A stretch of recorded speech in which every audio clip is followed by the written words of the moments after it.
আমরা উত্তরবঙ্গের জন্য, এই শুধু শিবগঞ্জ না, পুরো উত্তরবঙ্গের জন্য একটা স্পেশাল আমরা উন্নয়ন প্রকল্পই চালু করতে যাচ্ছি বিএনপি সরকারের পক্ষ থেকে, যারা আমাদের ভোট দেয়নি তাদের জন্য। মানে যে ভোট তো দিয়েছেন আপনারা, কিন্তু যেসব জায়গায় আমরা হেরেছি, ফর্ম লাইক একদম রংপুর থেকে শুরু করে খুলনা পর্যন্ত এই বেলটা যদি আপনি ম্যাপের দিকে তাকান, আমরা এটা বলি রেড, আমাদের জন্য, পার্টির জন্য আমরা বলি এটা রেড ব্লক, যে একদম উপর থেকে শুরু করে নিচ পর্যন্ত আমরা এবার একটু খারাপ রেজাল্ট করেছি, তাই না? আপনারা জানেন, রংপুর থেকে শুরু করে দিনাজপুর, রংপুর ওই অঞ্চল থেকে শুরু করে একদম বর্ডারের পাশ দিয়ে খুলনা পর্যন্ত এই পুরো অঞ্চলটা আমরা বিশেষ উন্নয়নের আমরা আমরা এখানে চালাবো। তার মানে তাদেরকে পানিশমেন্ট দেওয়া তো দূরের কথা, এইসব জায়গায় তাদেরকে আরো বেশি উন্নয়নের দিকে আমরা নিয়ে যেতে চাই।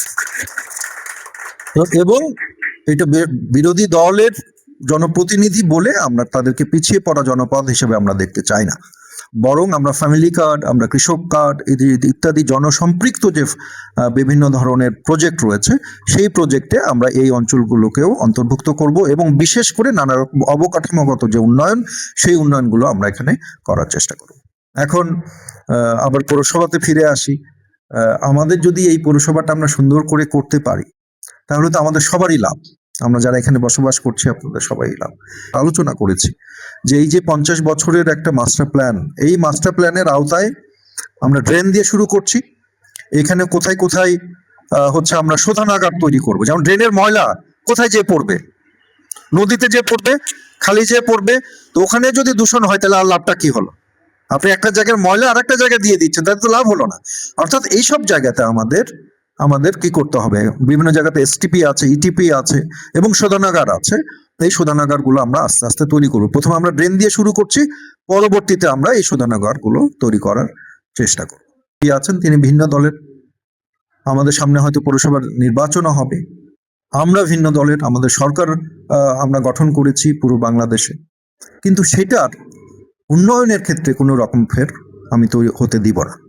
কারণ অনেক সময় হয় কি, যে বিরোধী দল থেকে কেউ নির্বাচিত হলে ওটা অবহেলিত থাকে, তাই না? একটা দীর্ঘ সময় আমরা অবহেলিত থেকেছি না, আওয়ামী লীগের সময় আমরা থেকেছি, কারণ এটা আমরা বিএনপি জামাত অধ্যুষিত এলাকা। কিন্তু সেটা আমরা করবো না। দুইটা ওয়ে আছে, একটা হচ্ছে আপনি আওয়ামী লীগের মতো আপনি উন্নয়ন না করে পানিশমেন্ট দিবেন, ঠিক আছে, যে আমরা ভোট দাও নাই, আমাদের এমপি নির্বাচিত করো নাই, তাহলে তোমাদের উন্নয়ন আমি করব না। আর একটা ওয়েও আছে যে উন্নয়ন করা, আরো বড় পরিমাণে উন্নয়ন করা এবং জনগণকে এই মেসেজটা পৌঁছে দেওয়া যে আসলে কোন রাজনৈতিক দলটি উন্নয়নের জন্য পারদর্শী এবং কোন রাজনৈতিক দলটি জনসম্পৃক্ত থাকতে চায়, জনগণের স্বার্থকে তারা রক্ষা করতে চায়।